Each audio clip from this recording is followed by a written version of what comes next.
Apostle Albert Kingsley Anderson, born in 1922, was a privileged man who hailed from Senyabreku in the central region of Ghana. During his childhood, he was talented in playing an indigenous musical instrument called tankesi adaka. On one occasion, as he played this instrument at Pristia, where he lived with his father, he was discovered by a Roman Catholic priest. The priest trained him for a while as a mass server. After the father had labored in carrying them through the whole singing process, they were rehearsing, and before they knew, he had taken another key. And what he was singing was also not in English, no, but it was still in Latin. That canticle which he sang out is not written in any place. So the priest had to sit him down, get him to sing it over and over again, and he took all this thing. Still, it is used in the Catholic Church. The title is in Latin. So that is where the gift started. Due to the diligence of Boy Anderson in the house of the priest, the Catholic Church gave him a scholarship to enroll in a school. After middle school, he was encouraged to take up a course in stenography or secretariatship, a profession which would play a major part in his songwriting. You are witness, kakra. Into one will call Asanka. The Asanka can you man who say such a phone abo almost year crusade. Never can into now ya and Kono. And now Onya think of figure witness about Apostolic Church. To one answer to go bonus. When in it to her, on person when in a bed deep in common. Sabia, we do our same be beside by yes.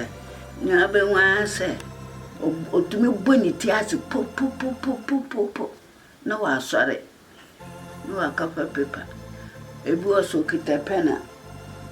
No, if I say, actually, I didn't go. Sons. Or sorry, pet. No, a cup of paper. No, the acacia same kunu. Or better now, why? Over to me, the Bianakis who are and anyway, circus in Bri. Or ye nipa on 10 did. China said, dog pet. Apostle Anderson was called into the pastorate at the age of 22 through a prophecy at a convention in which his name was specifically mentioned. Anderson's pastoral work was full of challenges, yet he was never perturbed but fought on, knowing the purpose of his call. Ebra mpapa mu ne bae na yade ne fi Kumase aba Accra na safuni bi ni baabi Accra Newtown pe members also beto won so ye maako 11 no beto won ho enti no the whole greater Accra enti no ema ofiase se oye evangelism into call Kaneshi school dem eho na omo ye asori the asori dem ho no call ye and ye nuanom Ghana Apostolic near chain no koto cells to say na adwo no oda cells ho and onyankopon de saa num wi e ma no nti mu ho no ofiase so oto na police fo no say on piefi cells ho na den dede na oye no mo de ne betena account back and o catch on some money pen ni paper no ofiase say o tro In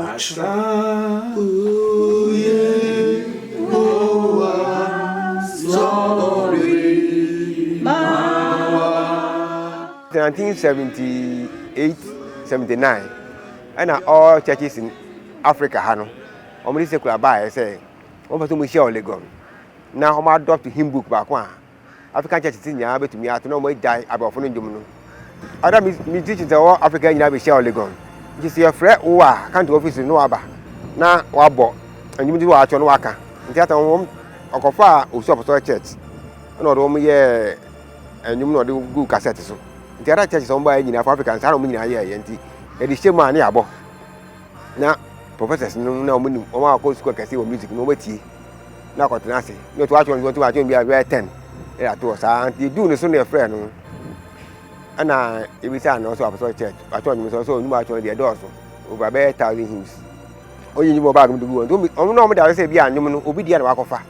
And you will be a human to say, goodness, no chance a new way. On born on to the no abo, no atu. And Professor, I know he didn't say, dear music school, also I chatty, no music school. I know that's a subdivision. I know I was in your chatty. The Yakobo man in Jumna, or in Yaka, or actually, Yes, I don't know. Omunya Adam is on by yes, I'm called second conference. Kenya. In terms of invitation, you buy a church office. I want to now. I'm paying for it now. Invitation is to one for invitation. Man, to go back 2 weeks time. I'm going to let them know, Papa. I don't know how conference number. Young Papa, so no, young commissioning. And I dance if you are ditch again, or say or call our ring. A honey and Kenya Miasa more. Then so your mount crow man no call her. Now call ya no or Kenya Miasam or Kenya Miasam or be a ma. Now I see or your foot to me. And the our ring casa no foot to Kakra a woman. And you go to San and go catch and say, I'm funny Bible, no to one fan handkerchief on Saho, no funny Bible, no to so, no to Milicanco tia, Emirate tia. And you put to undressing. Now, yes, I was a panty pay. No, ye, Papa be about them, Papa be about them. No, not to say. The Nipa be brave, Trician, or Trician, no, Shas say, Ninuma. Oh, Baku, Bofo, Sam, Brefie, Eradiri to Sa. Senya wo boniti biara brana era different wo so to we no voice no sending shivers down the spine of the townsfolk na wonina bae enti bra domo no bae no na fe odi onyame asem ma wo na ogusu saa no ana kromu ho nsu eda ho no ene ne wo mobosom na konfo a osom awo sa ensuo no to no afa na community sa yan papa de nyame asema ba ndi oba no ne na behia na asedan ka nyame se ebra odu ho no onyankopa ho grogranga sa ma okonfo no so na ode ne hye fam na ensuo na okom no enumua na obonesu. His unique style of using dramatic characters to tell people about the good news proved exceptional and produced remarkable outcomes.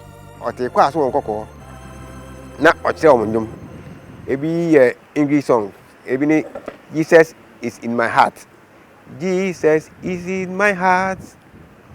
Jesus is in my heart. Jesus is in my heart. There is joy, joy in my heart. Come unto him, he will give you peace. Oh, Jesus is in my heart, there is joy, joy in my soul. Semidi hunu no, na yewo Twidase primary, na eho ne yesum. Na eho no obete okwa. Na ne kwa ote no, oritu nnwom a tumi hu se nipa nnwom na oto no ote ase.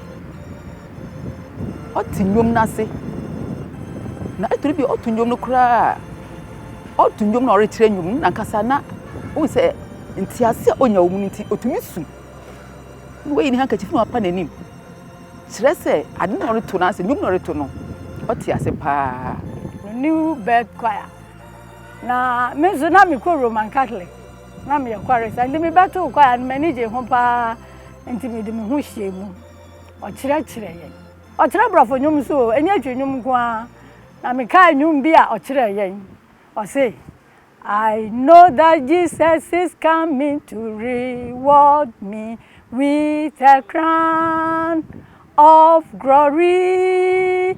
I will carry the cross and preach him crucified and die under the cross. He is coming again to reward me for my labors. I will carry the cross and preach him crucified and die under the cross. With his unique music abilities, what he convinces me about is purely divine.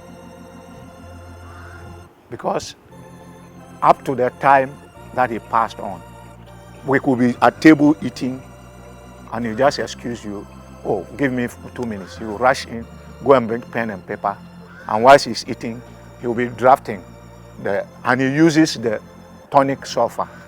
I tell you, I'm sometimes be a da ye ni beti amachin no sorry no ti asaso no so light no a shine spend no chro but you ntade achi na ko trani organ na chi piano na chi na obo na piano no ka first no ni piano ti nyakopo adma na sister bi e no anti magi no so menya so no ko abrochiri na to piano no be chen papa to be chen no papa no nimbo enti si dem no ntem me aso anti one day bi ye da hon ma pastor so ma me usenku no bo na papa ya dey ko so me da hona na me da me to me bo senku nti o ba tre chire nu na obo nti na e won ase na papa ari obi an chire dey hu bo so bi Yakob dey achem nti nyese o music school na say obi chire senku bo atam na obi an chire hwe na nyim so o chiro na o yeso feso aka ho to ti wo chi obi an so feso no wase dey da start notation bi bia na wa bi bia dey go ase dey da ye member ba kun we film wo Tema Newtown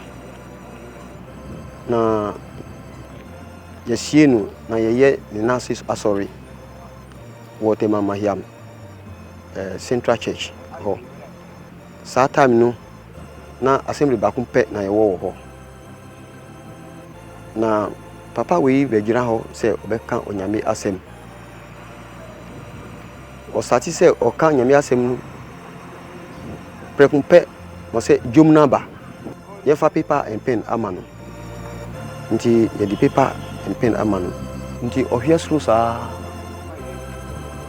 na o sati se o chiro jomnu o hwe paper no so na ohia suru sa na o chiro jomnu wi wa no sati se juma Onyankopon yi chire no na o chiro e na jomnu ni sesia ye current Apostolic Church hymn 185 ehwa no sati se o chire jomnu Yesu Kristo ye dofu ni bon ye fu dofu pa weje yen efe owo mo ma ye dana sida o chire jomnu wie asana obetua na asem no so nti owie no no kan kire me say the following day me bra committee 5 na sa time no your mission house no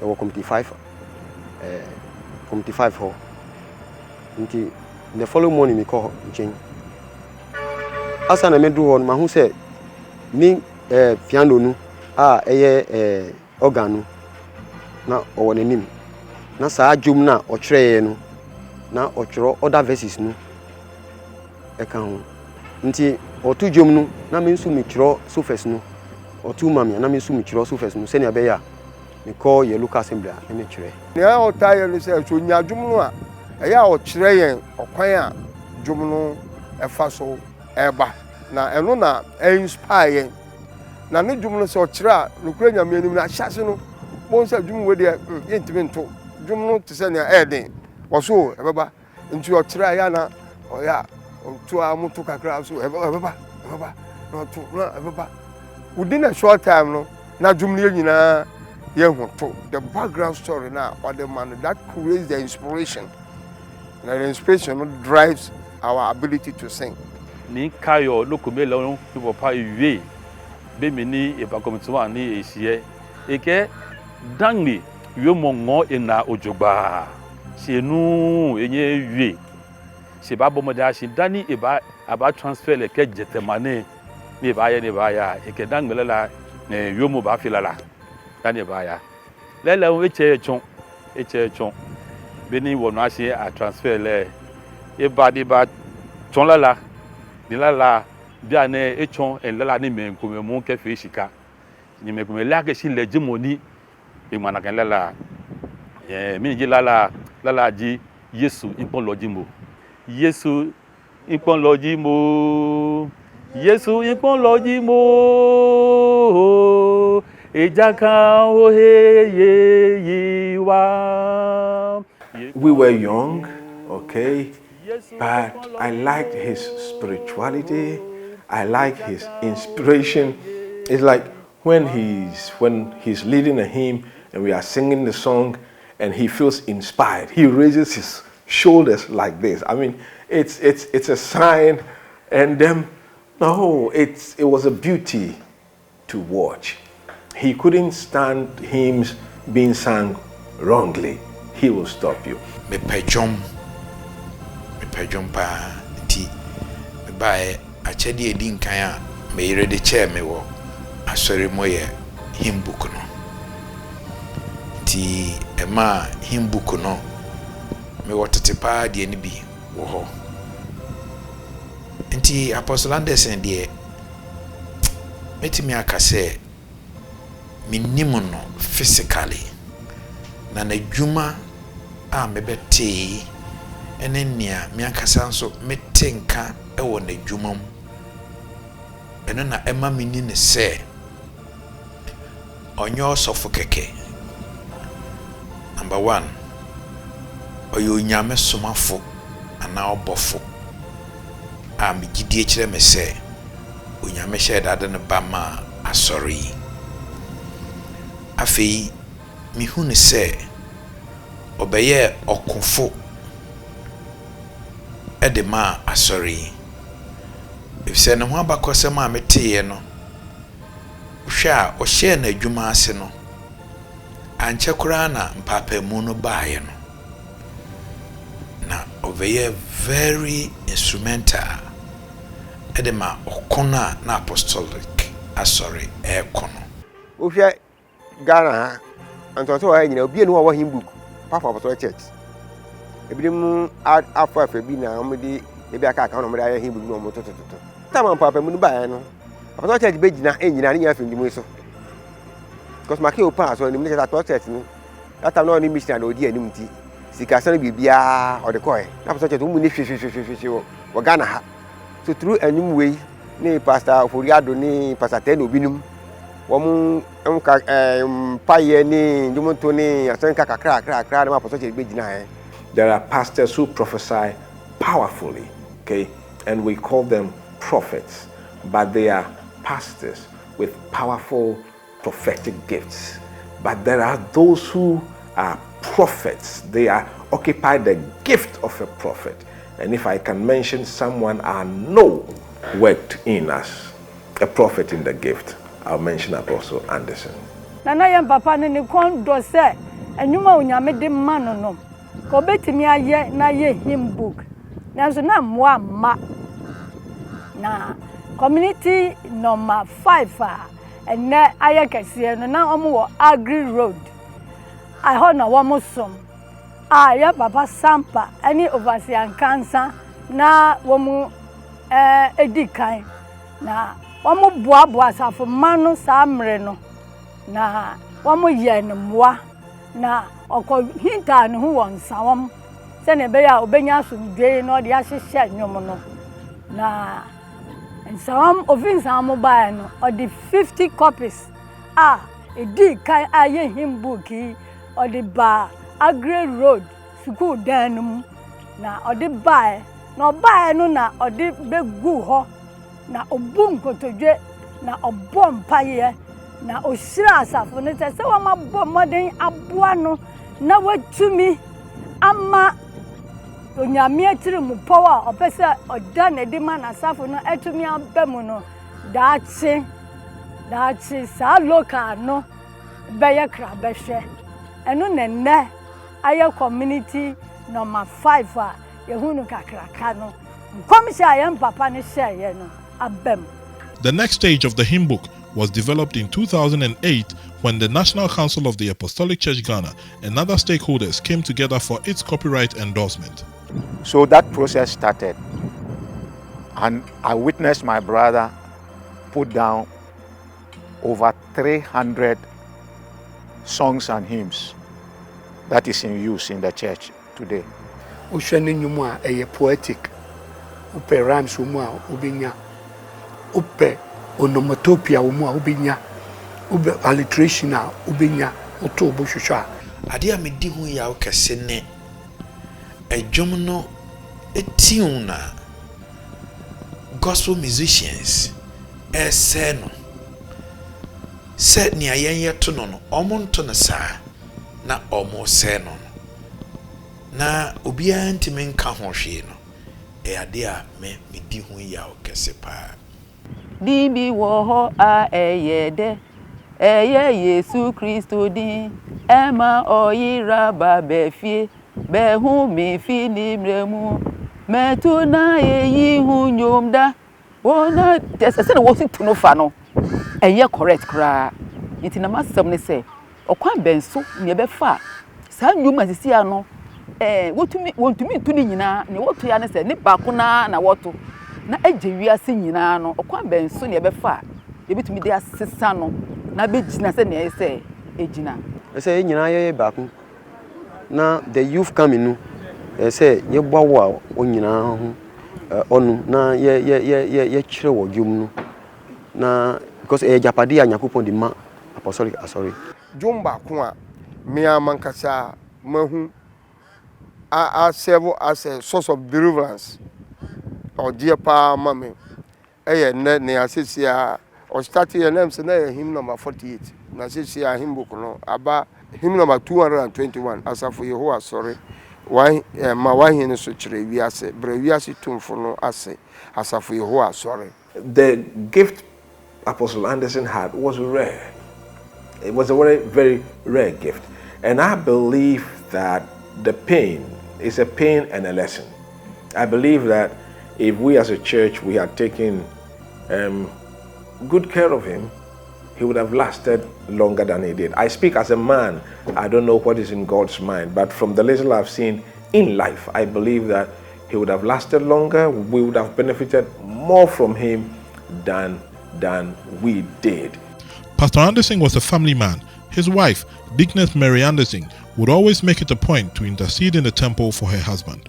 They had 7 children, made up of 4 females and 3 males, 6 of whom are alive today. Oniwa na me yene se me ye fasin. Okope na musuma kasha asori dem. Uhun wo fie. Wo bono nsia na ma ba fie. Na ma ba breki. Kokwa na ma no na ma da do anadwa mentumenda. Me bompa ya sa papa na etukwan. Ana oniwo. Enti mpaebo na mitumi nyame de hyeme mu no mama musumi tumi de bua no ema ade ne yeden ededi ipieye. What can the church do to keep the legacy of this great man? How should such a great work of the hymns be preserved so as to continue to bless generations? Are there any benefits in remembrance, and where can such remembrance take the church to? I was saying this in, I think, 2006 at the Apostolic World Conference, that there are some gifts that are rare in life, and when God gives them to us, we should make sure that we get the best out of them. There wouldn't be 3 Moseses in the apostolic world at a time. Okay, the way I see God work, there might be just 1 at a time or 2.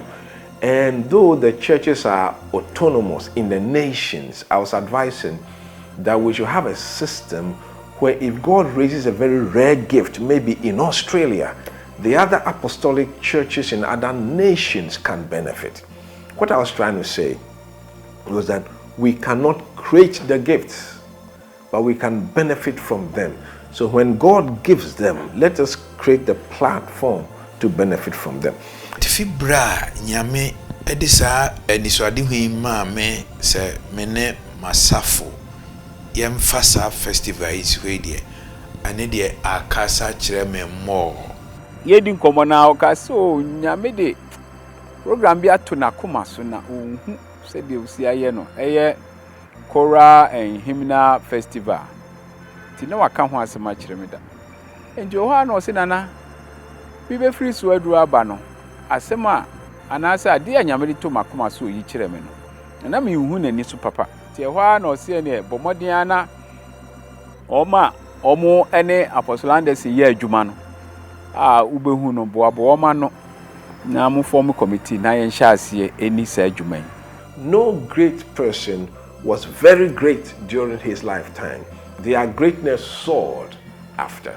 It's only when you're gone that the page closes and people can really tell a full story. Okay, whilst you're still here, we even don't know how the story is going to end. And I just thank God that we are doing this. See, the am then say, and then you be a quine. I must say, and you say, I do see ever daddy, I want them, could you, not by you, but what you say, and that never dies. The celebration, I welcome it. I give you my thumbs up. Hymn Festival starting on many years and Kaya 1 week program. And Apostle Amina say, Adiana Abano. I say a 12 bus is any year. If it me abase, Yami Pese, ye yen Kaye Adibi. Na yebetimi aye no annual event. Fato Kaya na etoma komaso. Na meni asofo ni nyina gitum se sanete dia yebeye ne 3 days pe. Nemom efri ho kor no de afibia no yebeye no 1 day. If we honor the God who gave him to us, God will give us another gift. I pray so in my lifetime, that God will give us another Anderson in my lifetime.